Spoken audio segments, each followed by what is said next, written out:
दिन की दूसरी बड़ी खबर वो है उस्मान खान के हवाले से। उस्मान खान का नाम आपको पता होगा, पीएसएल में बड़ा अच्छा परफॉर्म किया। 430 रन बनाए मुल्तान सुल्तान की जानिब से, 2 सेंचुरियाँ भी इसमें शामिल थी। और जो टॉप स्कोरर्स थे, बाबर आजम के बाद दूसरा नंबर उस्मान का ही है। ज़ाहिर ऐसी परफॉर्मेंस हो तो फिर तो सेलेक्टर्स जो हैं वो फ़ौरन चौंक जाते हैं, तो अभी भी ऐसे ही हुआ। और मुल्तान सुल्तान के बाद लोगों ने भी बड़ा ज़ोर लगाया, जिसकी वजह से उस्मान खान को काकुल में जारी फिटनेस कैंप में तलब कर लिया गया।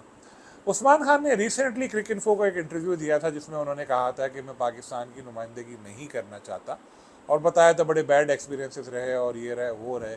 लेकिन अगर आप क्रिक इन्फो पे जाके देखें, उनकी परफॉर्मेंस का जायज़ा लें, तो पाकिस्तान में उनका जब डेब्यू हुआ 2017 में गालिबन, सिर्फ 2 फर्स्ट क्लास मैचेस उन्होंने खेले, 2। और उन 2 मैचों में से 4 जो उनकी इनिंग्स थी, 3 में वो दोहरे हिस्सों में भी नहीं पहुंच पाए थे। एक इनिंग में 22 उन्होंने रन बनाया, वही उनका टॉप स्कोर था, और एक में सिफर पे आउट हुए थे।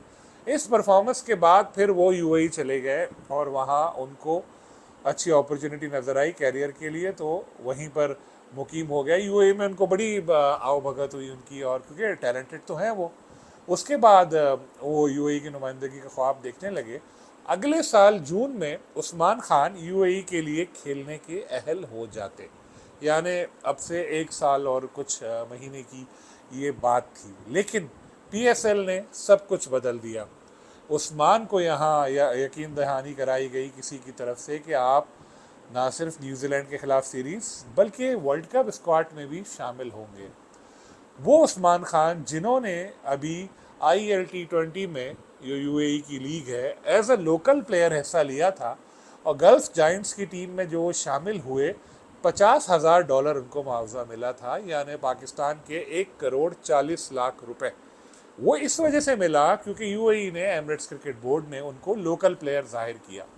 लोकल प्लेयर जाहिर करने की वजह से गल्फ जाइंट्स ने उनको मुआहदा किया, क्योंकि वो इंडियंस की कंपनी है जो उसके ओनर हैं, और अगर पाकिस्तानी पासपोर्ट पे सिर्फ वो जाते तो उनको नहीं लिया जाता, क्योंकि उस्मान के पास पाकिस्तानी पासपोर्ट ही है। लेकिन यूएई ने उनको एज अ लोकल प्लेयर दिया, तो वो उस टीम में खेले और बड़े पैसे उन्होंने कमाए।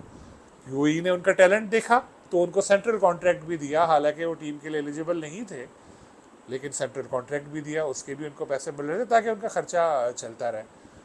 उसके अलावा फिर वो पीएसएल जब खेलने के लिए आए तो यूएई से, एमिरेट्स क्रिकेट बोर्ड से एनओसी लेकर आए। फाइनल के बाद उनको वापस जाना था, लेकिन वो नहीं गए।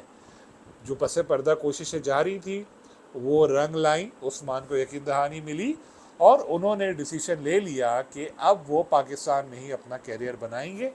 आज उन्होंने एक यूएई को नोटिस भेजा है कॉन्ट्रैक्ट टर्मिनेशन के लिए कि जी मुझे अब यूएई की नुमाइंदगी करने में इंटरेस्ट नहीं है, लिहाजा मेरा सेंट्रल कॉन्ट्रैक्ट जो है वो टर्मिनेट किया जाए। यानी उस्मान ने अपनी सारी कश्तियाँ जला दी हैं। अब अगर उनको पाकिस्तान में मौका नहीं मिला, या हमारे यहाँ जो रिवायत है कि 1-2 मैचों के बाद ही प्लेयर को बाहर कर देते हैं, ऐसा उनके साथ हुआ, तो उनके लिए करियर को आगे बढ़ाना बड़ा मसला होगा। यूएई में इतने साल से वो रह रहे थे, अच्छा पैसा कमाया, नाम बनाया, लेकिन अब ये डर है कि उनके ऊपर पाबंदी आयद कर दी जाएगी, जैसे कि पिछले दिनों अफगानिस्तान के 1-2 क्रिकेटर्स में पाबंदी आयद की गई थी इसी तरह की कॉन्ट्रैक्ट ब्रीच के ऊपर, लेकिन वो फ्रेंचाइज के साथ थे IL T20 में। जैसे मैंने बताया, मुल्तान सुल्तान के एक ऑफिशियल बड़ी कोशिशें कर रहे हैं उस्मान के हवाले से, और इसमें कोई शक नहीं कि वो बहुत बासलाहियत बैट्समैन है। लेकिन बाबर आजम, साइम अयूब, मोहम्मद रिजवान, काफ़ी सारे हमारे पास प्लेयर मौजूद हैं। खेलेंगे किस नंबर पर? हाँ, 5-6 पर जगह है, लेकिन वो टॉप ऑर्डर बैट्समैन है, और फिर इतने नीचे आके परफॉर्म कर पाएंगे या नहीं, ये भी एक सवाल है। तो काफ़ी सारे सवालात हैं। उस्मान को मना तो लिया है पीसीबी ने, लेकिन यूएई का जो मामलात उन्होंने ख़त्म किए हैं वो भी उनके लिए काफ़ी महंगे साबित होंगे फाइनेंशियली भी। अब जब यहाँ से सब कुछ उन्होंने कर दिया, तो पीसीबी को चाहिए कि यहाँ उनको सेंट्रल कॉन्ट्रैक्ट दे और अच्छे पैसे दे, और यकीन दहानी कराई है तो वादे पे पूरा भी अमल करे, क्योंकि जैसे मैंने पहले कहा, उन्होंने अपनी सारी कश्तियाँ जला दी हैं।